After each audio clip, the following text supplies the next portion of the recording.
All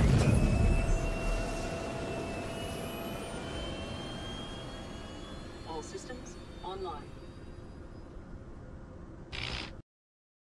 Salut à tous, c'est Schneider, et on se retrouve pour un récap de la semaine sur Star Citizen. Le lore post de lundi présentait le système Charon. Ce système a été découvert en 2538 par un marchand après qu'un orage solaire dans le système Helios ait perturbé ses scanners. Charon 1 a probablement été percuté par un astéroïde et son orbite est désormais très près de l'étoile du système, ce qui fait qu'elle finira probablement aspirée par cette dernière. Charon 2 pourrait être terraformé, difficilement à cause de son atmosphère riche en dioxyde de carbone qui rend la planète quasiment invivable, mais le climat politique compliqué dans le système empêche toute future tentative. Charon 3 a été terraformé peu après sa découverte. Éloigné des autres centres importants de l'UE et pauvre en minerais, Charon 3 a attiré peu de monde, même avec des prix immobiliers extrêmement bas. La planète aurait pu tomber dans l'oubli, mais les membres de la famille des Messeurs, la dynastie de dictateurs qui a sévi à partir de 2546, savaient quoi faire de Charon 3. Leurs politiques extrêmement répressives ont mis beaucoup de dissidents en prison qui ont fini par être éparpillés un peu partout dans l'UPE, et l'idée leur est venue de réunir tous ces prisonniers au sein d'un même pénitencier sur Charon 3. En 2792, lors de la destitution des Messeurs, ce qui se passait dans cette prison a commencé à faire le tour de l'UE et il est apparu que certains sénateurs étaient totalement conscients de la situation et en ont même bien profité en recevant des pots de vin comme la sénatrice de Charon 3. Le poste est resté vacant quelques années jusqu'à ce que les citoyens de la planète décident de quitter l'UE en 2795. Depuis, l'histoire de Charon 3 est rythmée par les sécheresses, les séismes et les guerres civiles entre deux opérations de maintien de la paix de l'UE. Enfin, Charon 4 est une géante gazeuse et Charon 5 est une planète naine sans intérêt. Jeudi, l'émission Inside Star Citizen nous a présenté les derniers progrès de la mise à jour 3.6, en commençant par l'amélioration de l'éclairage pour les complexes souterrains. L'éclairage de ces différents sites ont été faits individuellement et ça a causé l'absence d'ombre sur certains assets 3D et certains PNJ. Ils ont donc refait tout ça et de façon plus générique pour éviter à nouveau ce genre d'erreur et créer plus facilement ce genre de complexe à l'avenir. Sur les environnements, ils continuent d'améliorer le paysage d'Arcorp. Les emplacements publicitaires ont été revus pour que certains quartiers rappellent un peu Times Square et sur les publicités en elles-mêmes, ils en ont ajouté de nouvelles pour qu'on n'ait pas à voir plusieurs fois les mêmes depuis le même endroit. Ils ont également rajouté un peu plus de bâtiments différents pour les mêmes raisons, comme ce gratte-ciel avec une architecture un peu plus ancienne, celui-là avec une architecture un peu plus moderne, et celui-là avec une forme un peu différente. Et en parlant de formes différentes, ils ont aussi rajouté ce qu'ils appellent un donut pour rendre le paysage un peu moins carré. On a ensuite eu une petite section pour nous faire entendre l'évolution du son des vaisseaux entre la 3.4 et la 3.5 sans nous donner de nouvelles informations.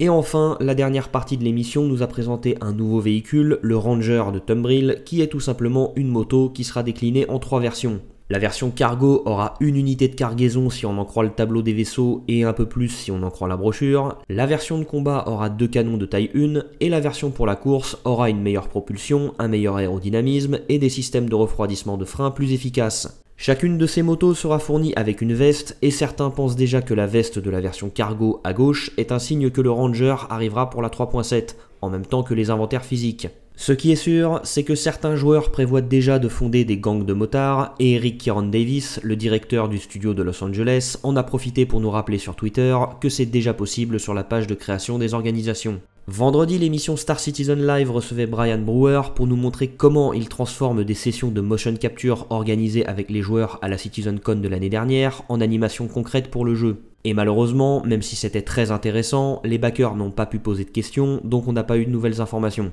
Samedi, CIG a mis à jour les roadmaps de Star Citizen et Squadron 42. Sur la mise à jour 3.6 de Star Citizen, il y a eu de bons progrès sur l'extérieur des stations de repos, le marché noir, le 890 jump et les entités récoltables. Malheureusement, les améliorations de l'affichage tête haute et le brouillard sur les planètes ont été repoussées à la 3.7. Et sur Squadron 42, si on a 2 armes finies et de bons progrès sur l'utilisation de plus d'armes par les PNJ, le contrôle des tourelles par les PNJ et la possibilité de leur donner des ordres a été repoussé du 2e au 3e trimestre. Et enfin, la date de la CitizenCon 2019 a été dévoilée et contrairement aux autres années où ça se passait en octobre, cette fois-ci ça se passera le 23 novembre, en même temps que les ventes anniversaires. La page du site de CIG affiche pour l'instant seulement une citation de Nick Croshaw, le premier humain à avoir découvert un point de saut vers un autre système planétaire. Et ça, plus le fait que le Karak, qui est un vaisseau d'exploration, soit censé sortir un mois plus tard, fait que beaucoup de joueurs rêvent déjà de la présentation d'un autre système planétaire pendant cette CitizenCon. Et pour finir, comme cette vidéo était trop courte, j'ai décidé de meubler avec quelque chose d'approprié pour ce qui est de meubler le dernier papier de Forbes sur le développement de Star Citizen. En 2015, Liz Finnegan et Derek Smart avaient publié un article sur le site The Escapist, et ceux qui ont vécu l'affaire à l'époque vous le diront, ça doit être le plus gros scandale qu'il y a eu autour de Star Citizen depuis son lancement. Les accusations étaient tellement énormes et ça a tellement secoué la planète Star Citizen que Chris Roberts en personne avait dû rédiger une réponse publique d'à peu près 30 000 caractères pour pouvoir exprimer une réponse qu'aucun journaliste n'avait l'air intéressé d'aller chercher. À l'époque de l'article de The Escapist, le projet Star Citizen n'était pas aussi vieux que maintenant et on avait du mal à démêler le vrai du faux, surtout avec Derek Smart derrière. Là, avec l'article de Forbes, je pense que tout ce qui est raconté est véridique. Je pense pas que Forbes se risquerait de publier des mensonges qui leur vaudraient un procès pour diffamation.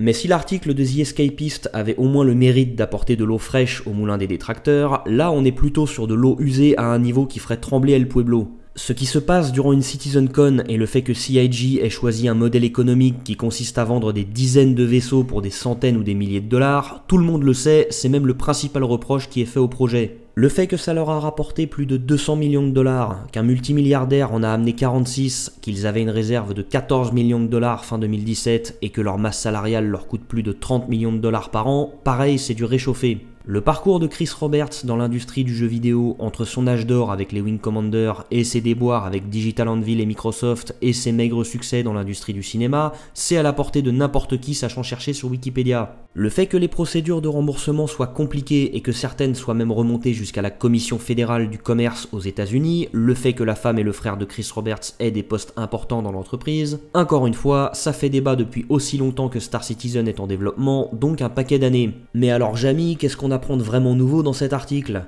Eh ben apparemment, Chris Roberts et Sandy Gardiner vivent dans une maison à 4 700 000 $ à Los Angeles et leur relation au milieu des années 2000 a été assez houleuse, notamment avec l'ex-femme de Chris Roberts. Alors si c'est vrai, oui, c'est des informations totalement inédites, mais pour submerger CIG avec les demandes de remboursement, va en falloir un peu plus que ça, et pas avec des scandales de tabloïds, mais plutôt avec des témoignages d'employés. Vous en faites pas, c'est pas non plus avec ça que Forbes va déclencher des crises de panique. Ils prétendent avoir discuté avec 20 ex-employés de CIG. Mark Day, qui a travaillé sur Wing Commander 4 et sur Star Citizen, décrit Chris Roberts comme étant complètement en roue libre. David Jennison, qui a aussi travaillé sur Star Citizen, décrit Chris Roberts comme étant un acharné qui donne trop d'importance aux détails et qui exerce un contrôle excessif sur le travail de ses employés. Ce qui fait qu'il a pu créer seulement 5 personnages en 17 mois. Alors déjà, ça fait 2 témoignages, pas 20, mais oui, c'est probablement vrai, Chris Roberts est réputé pour pousser un peu loin le bouchon du micromanagement.